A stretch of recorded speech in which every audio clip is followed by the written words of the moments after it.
الحمد للہ وحدہ والصلاة والسلام علی من لا نبی بعدہ اما بعد فاعوذ باللہ السمیع العلیم من الشیطان الرجیم بسم اللہ الرحمن الرحیم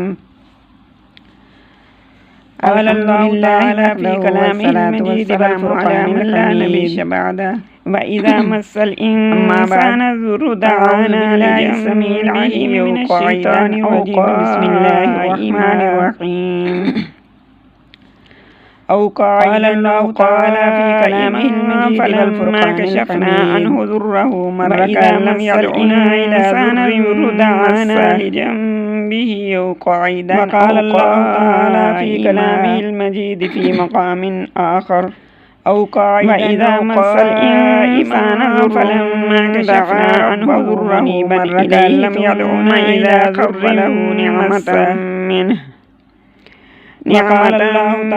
فيما كان يبغي في مقام آخر وجعل لله وإذا مس الإنسان ضر سبيله دعا ربه منيبا إليه ثم إذا خوله نعمة رب اشرح لي صدري ويسر لي أمري واحلل عقدة من لساني يفقهوا قولي رب زدني علما. معزز سامعات، صدق اللہ العزیز طالبات. آج کا ہمارا ٹاپک کہ سختی اور تنگی کے زمانہ میں دعا کیسے قبول ہوتی ہے. جب کوئی انسان، یہ جو میں نے آپ کے سامنے قرآن مقدس کی 2 آیات مبارکہ تلاوت کی ہیں، ان میں اللہ رب العزت یہی فرما رہے ہیں کہ جب انسان کو کوئی تکلیف پہنچتی ہے تو ہم کو پکارنے لگتا ہے، لیٹے بھی کھڑے بھی. پھر جب اس کی وہ تکلیف ہم ہٹا دیتے ہیں تو پھر اپنی حالت پر آ جاتا ہے اور اس طرح گزر جاتا ہے گویا اس نے ہم کو اس سے پہلے اس تکلیف کے ہٹانے کے لیے کبھی پکارا ہی نہ تھا جو اسے پہنچی. اور دوسری آیت مبارکہ میں بھی تقریباً اسی طرح کا ذکر ہے، اور اس کے بارے میں حدیث مبارکہ بھی ہے. میری بہنوں، انسان کی یہ خصلت ہے کہ جب اس کو کوئی تکلیف پہنچتی ہے تو وہ اللہ کے در کا سہارا لیتا ہے، وہ اللہ کے سامنے گڑ گڑاتا ہے، عاجزی انکساری کا اظہار کرتا ہے اور اپنی تکلیف کو ہٹانے کے لیے اللہ سے فریاد کرتا ہے. لیکن جب وہ تکلیف دور ہو جاتی ہے، جب وہ پریشانی سے نکل آتا ہے، جب وہ مصیبت جو اسے گھیرے ہوئے تھی اسے اللہ رب العزت دور فرما دیتے ہیں، تو انسان اللہ کو بھول جاتا ہے، اللہ کی یاد سے غافل ہو جاتا ہے. اسی کے بارے میں ایک حدیث مبارکہ بتاتی چلوں. حضرت ابو ہریرہ رضی اللہ تعالی عنہ اس حدیث مبارکہ کے راوی ہیں. فرماتے ہیں، قال رسول اللہ صلی اللہ تعالی علیہ وسلم ما سرہ ان یستجیب اللہ له عند الشدائد فلیکثر الدعاء فی الرخاء. حضرت ابو ہریرہ رضی اللہ تعالی عنہ فرماتے ہیں کہ حضور فخر دو عالم صلی اللہ علیہ وسلم نے ارشاد فرمایا کہ جس کو یہ خوشی ہو کہ اس کی دعا اللہ تعالیٰ سختیوں کے زمانہ میں قبول فرمائے، اس کو چاہیے کہ خوشحالی کے زمانہ میں کثرت سے دعا کیا کرے. خوشحالی کے زمانہ میں کثرت سے دعا کیا کرے.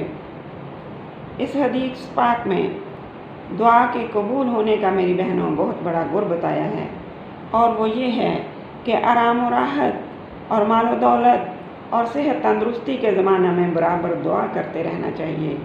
جو شخص اس بات پر عمل پیرا ہوگا اس کے لیے اللہ جل شانہ کی طرف سے یہ انعام ہوگا کہ جب کبھی وہ کسی پریشانی میں، کسی مصیبت میں مبتلا ہوگا، کسی بیماری سے دوچار ہوگا یا کسی اور تکلیف میں گرفتار ہوگا اور اس وقت دعا کرے گا تو اللہ جل شانہ ضرور اس کی دعا قبول فرمائیں گے. اس حدیث پاک میں ان لوگوں کو تنبیہ ہے جو آرام و راحت، مال و دولت یا عہدہ کی برتری اور ترقی کی وجہ سے خدائے پاک کی یاد سے غافل ہو جاتے ہیں. نہ صرف غافل ہوتے ہیں بلکہ یہ سمجھتے ہیں کہ یہ سب کچھ ہمارے پاس ہمیشہ سے ہے اور ہمیشہ رہے گا، اور دعا کرنا تو بالکل ہی چھوڑ دیتے ہیں، دعا کی طرف متوجہ ہی نہیں ہوتے۔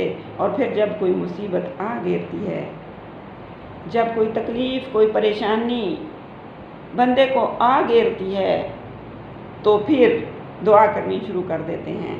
پھر جب دعا قبول ہونے میں دیر لگتی ہے تو نا امید اور مایوس ہو جاتے ہیں، اور اس مایوسی کی حالت میں کیا کہتے ہیں کہ ہماری دعا قبول ہی نہیں ہوتی۔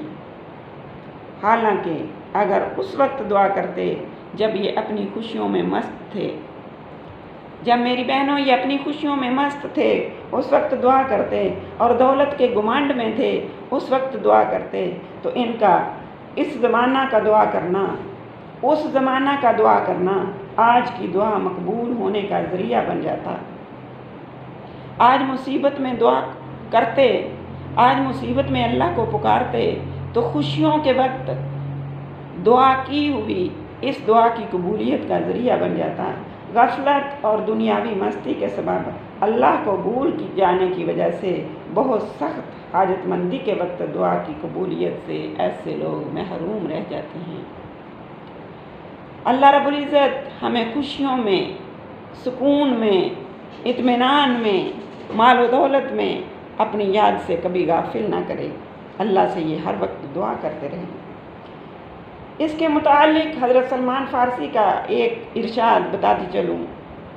حضرت سلمان فارسی رضی اللہ تعالی عنہ نے فرمایا کہ جب بندہ چین اور خوشی کے زمانہ میں دعا کرتا ہے، اور جب پھر اس کو کوئی مشکل درپیش آ جاتی ہے، کوئی مشکل درپیش ہو جاتی ہے تو اس وقت دعا کرتا ہے۔ جب کوئی مصیبت گھیر لیتی ہے، جب کوئی پریشانی جکڑ لیتی ہے تو پھر اس وقت دعا کرتا ہے۔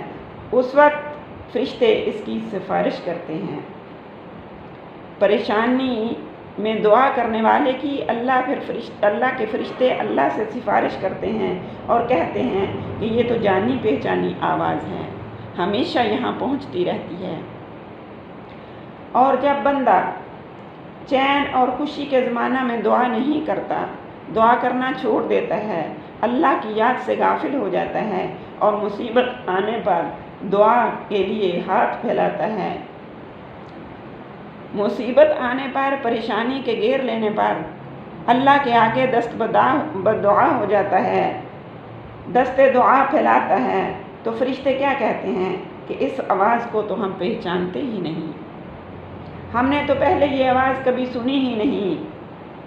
اور یہ بات کہہ کر فرشتے اس کی طرف سے بے توجہی برتتے ہیں، اس کی سفارش نہیں کرتے اور دعا قبول نہیں ہوتی۔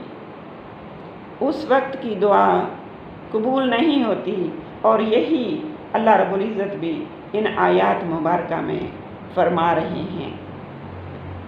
میری بہنوں، انسان کی بے رخی اور بے غیرتی کی انتہا دیکھو۔ انسان کا جو طرز عمل ہے کہ مصیبت میں اللہ پاک کو بہت یاد کرتا ہے، لمبی لمبی چوڑی چوڑی دعائیں کرتا ہے، اپنی حاجتیں اللہ کے حضور میں پیش کرتا ہے، اور چین و آرام کے زمانے میں، خوشیوں کے زمانے میں، راحت اور سکون کے زمانے میں خدا پاک کو بھول جاتا ہے، بلکہ ذکر و دعا کی بجائے نعوذ باللہ معاذ اللہ بغاوت اور سرکشی پر کمر بستہ ہو جاتا ہے۔ یہ طرز عمل انتہائی بے غیرتی کا ہے میری بہنوں۔ بندہ جس طرح دکھ اور تکلیف کے زمانے میں اللہ کا محتاج ہے، یاد رکھو اسی طرح آرام اور سکون کے زمانے میں، چین اور راحت کے زمانہ میں بھی خدا پاک کا اتنا ہی محتاج ہے۔